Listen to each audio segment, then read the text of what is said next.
Warahmatullahi Wabarakatuh. Selamat datang dan salam sejahtera untuk kita semua. Perkenalkan, saya Yeni Yusneti bersama rekan saya Dimas Paujan Sanjaya. Kami akan mempresentasikan materi berjudul Evaluasi Pengawasan Strategi dan Implementasi Strategi dalam Organisasi. Materi ini merupakan bagian dari tugas UAS mata kuliah Manajemen Strategi di Universitas Pamulang dan disampaikan sebagai bentuk pemahaman kami terhadap teori sekaligus praktik manajemen strategis. Pada bagian ini, kita akan membahas mengenai pentingnya evaluasi dan pengawasan strategi. Evaluasi dilakukan untuk membandingkan hasil aktual dengan tujuan strategis yang telah ditetapkan. Sementara itu, pengawasan berfungsi sebagai kontrol kinerja dengan menggunakan indikator dan tolak ukur yang relevan, seperti benchmark atau balance scorecard. Kedua proses itu saling melengkapi dan berperan penting dalam memberikan masukan bagi perbaikan strategi ke depan. Oke, terima kasih rekan Yeni. Berikut merupakan langkah-langkah dalam proses evaluasi strategi.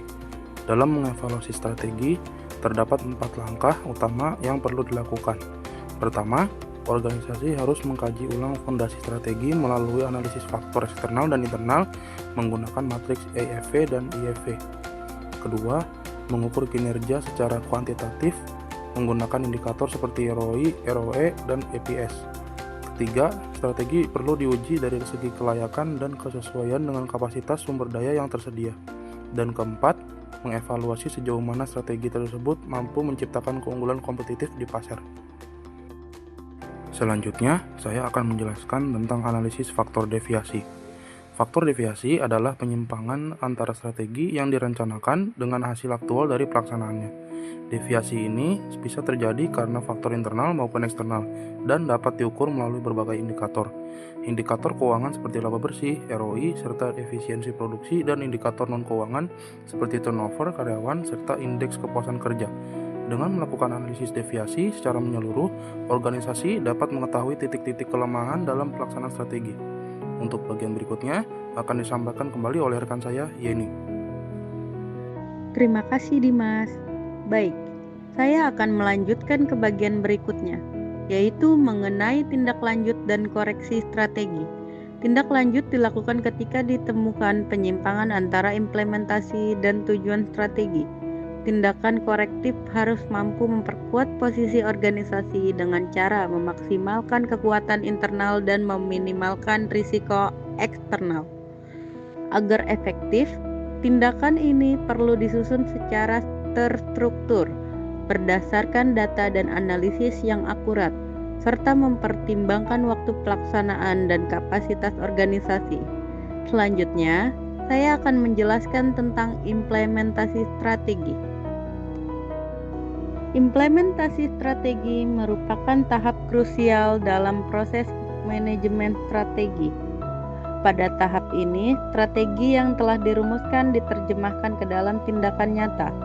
Proses ini mencakup pengalokasian sumber daya, pengarahan SDM, serta penyesuaian struktur dan sistem organisasi. Tantangan yang sering dihadapi dalam implementasi strategi antara lain adalah lemahnya koordinasi lintas fungsi, kepemimpinan yang kurang efektif, serta keterbatasan kemampuan sumber daya manusia. Baik, bagian kesimpulan akan disampaikan oleh rekan saya, Dimas. Baik, terima kasih Yeni. Sebagai kesimpulan, dapat kami sampaikan bahwa evaluasi dan pengawasan strategi berperan penting dalam menjaga keselarasan antara perencanaan dan pelaksanaan. Analisis deviasi membantu organisasi mengidentifikasi kekurangan strategi dan menjadi dasar dalam menyusun tindakan korektif. Pada akhirnya, keberhasilan strategi sangat bergantung pada bagaimana strategi tersebut diimplementasikan secara efektif dan efisien. Berikut kami lampirkan daftar pustaka yang digunakan dalam penyusunan materi ini. Dalam menyusun presentasi ini, kami merujuk pada beberapa sumber literatur yang kredibel dan relevan di bidang manajemen strategi. Di antaranya adalah buku karya Fred R. David yang berjudul Strategic Management, Concept and Cases, yang menjadi salah satu referensi utama dalam memahami konsep evaluasi dan implementasi strategi.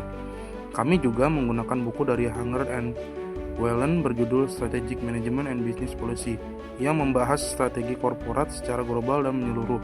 Selain itu, kami mengutip pemikiran Rangkuti dalam bukunya Analisis SWOT, terutama terkait kajian faktor internal dan eksternal. Buku Strategic Management karya Pierce dan Robinson juga menjadi acuan penting, khususnya dalam memahami hubungan antara formulasi dan implementasi strategi.